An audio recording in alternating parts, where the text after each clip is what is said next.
What's up, everybody? This is the Eachine Twig. It's a little toothpick for the Frsky.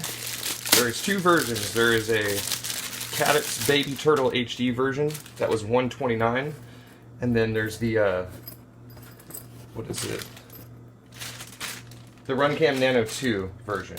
Now, I was hoping to get the HD version, but they were sold out. And actually, this is my first review product from Banggood, so I appreciate the opportunity to even do this for you guys, so thank you.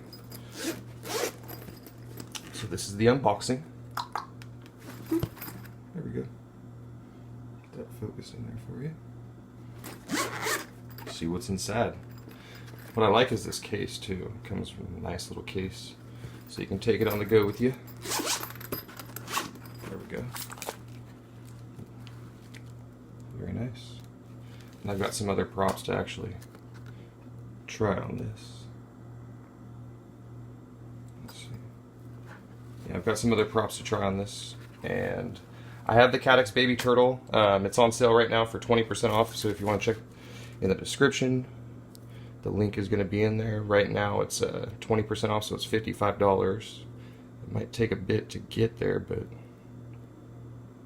this one actually ships from the US. This ships straight out of California. Was here in a couple days. Very nice. So yeah, it's going to have a nice little camera on it. It's got the Eachine 1105 5200 kV motors with gem fan 30-25 bi-blade props. So yeah, eventually we're going to get this HD, but for right now we're going to see how it runs with the runcam. I've got a bunch of different batteries, 2S, 3S, all the way from 3S 300, 520, 600 milliamp, and then I've got 3 different 2S 300 milliamp. Actually, yeah, two 2S 300 milliamp and one 350 from Beta FPV. And we'll have DVR with the Fat Shark Attitude V5 with this. So let's just get into that.